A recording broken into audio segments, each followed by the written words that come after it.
3. عرفہ کے روزے کی کیا فضیلت ہے؟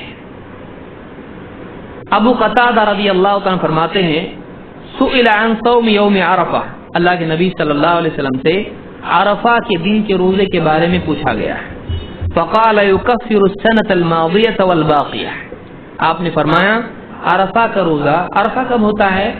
9 ذی الحجہ کو ہوتا ہے، 9ویں تاریخ ہوتا ہے، عید کے ایک دن پہلے. تو آپ نے فرمایا کہ یہ عرفہ کا روزہ یکفر السنة الماضیۃ والباقیہ، پچھلے ایک سال اور اگلے ایک سال 2 سال کے گناہوں کا کفارہ ہو جاتا ہے. 2 سال کے گناہوں کی بھرپائی یا مغفرت یا کفارہ، کمپنسیشن جس کو آپ کہتے ہیں، تو مٹا دیتا ہے 2 سال کے گناہوں کو. کتنے دن روزہ رکھنا ہے عرفہ کے؟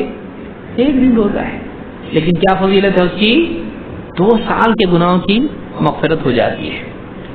وقال وسئل عن صوم یوم عاشوراء، آپ سے عاشوراء کے دن کے روزے کے بارے میں پوچھا گیا جو محرم کی 10 تاریخ کو رکھا جاتا ہے.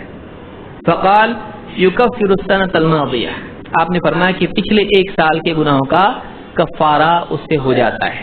تو عاشوراء کے روزے سے 1 سال کے گناہوں کا کفارہ ہوتا ہے اور عرفہ کے روزے سے 2 سال کے گناہوں کا کفارہ ہوتا ہے.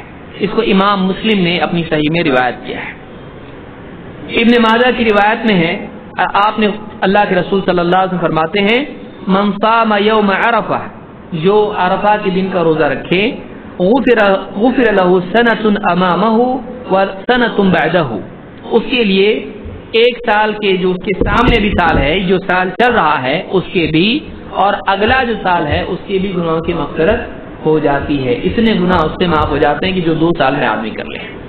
اس کو امام ابن ماجہ نے روایت کیا ہے. اسی طرح سے ابو یعلا کی روایت کے الفاظ ہیں جو صحیح ترغیب میں ہے اور شیخ الالبانی جس کو صحیح کہا ہے کہ من صام یوم عرفہ غفر له ذنب سنتین متتابعتین، جو آدمی عرفہ کا روزہ رکھتا ہے اس کے لیے 2 مسلسل سالوں کے گناہوں کا کفارہ ہو جاتا ہے، ان کی مغفرت ہو جاتی ہے. لگاتار 2 سال کے گناہوں کی مغفرت. اب بتائیے کوئی آپ سے یوں کہے کہ 1 دن بس آپ جاب پہ آؤ، آپ کو 2 سالوں کی تنخواہ ملے گی، کتنے خوش ہوں گے؟